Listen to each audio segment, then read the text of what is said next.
Un autel, c'est une plateforme à la fonction spirituelle. C'est le lieu où l'humain monte et Dieu descend. C'est le lieu où l'humain monte et les esprits descendent. C'est une piste d'atterrissage des esprits. C'est un lieu de leur manifestation, de leur concentration. J'enseigne que le premier autel a été érigé par Dieu lui-même. C'est vrai que ce à quoi je fais mention en ce moment-là, il n'est pas écrit clairement autel. Mais quand on a étudié le sens de l'autel, le fonctionnement de l'autel, on identifie aisément que ce dont je parle est un autel. Le premier autel donc, c'est le jardin d'Éden. Parce que Dieu est présent partout. Mais Dieu ne se manifeste pas partout. Il y a des environnements où il manifeste son action, il manifeste sa présence. Et l'un des meilleurs environnements où Dieu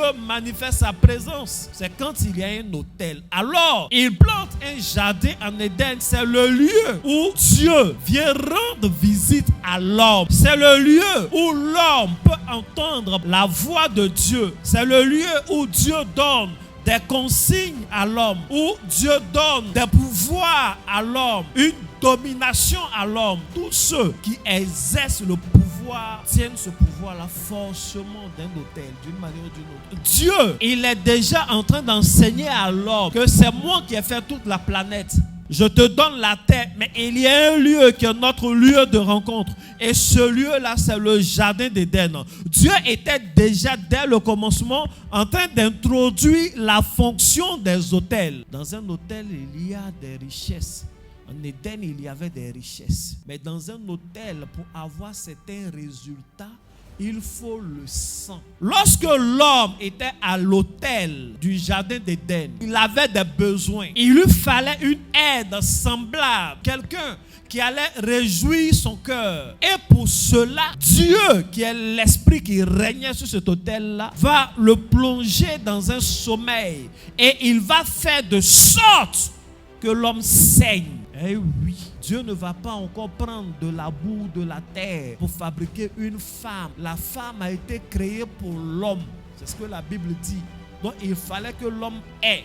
Mais puisque l'homme vit à l'autel et que c'est l'esprit, je parle de Dieu, qui règne au niveau de l'autel, qui doit trouver ce résultat-là pour l'homme, il faut que l'homme paye. Et il paye au prix des premières gouttes de sang de l'histoire de l'humanité. Le sommeil d'Adam ce jour-là était une forme d'extase. La chair doit dormir et l'homme est saigné.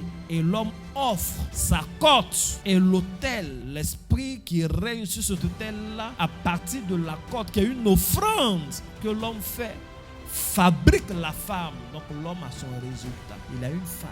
Je vous ai dit, la plupart des bénédictions persistantes sont les bénédictions qui sont acquises au niveau d'un autel. La plupart des malédictions qui durent dans le temps sont des malédictions qui sont contractées à partir d'un autel. Si vous vous rendez bien compte, Adam a tout perdu. Mais Adam n'a pas perdu la femme. Parce que la femme est le seul bien pour lequel l'homme a saigné sur l'autel. Donc il ne peut pas le perdre, même si Dieu est en colère, même si le diable l'a trompé. Lorsqu'il sort du jardin, il sort avec sa femme.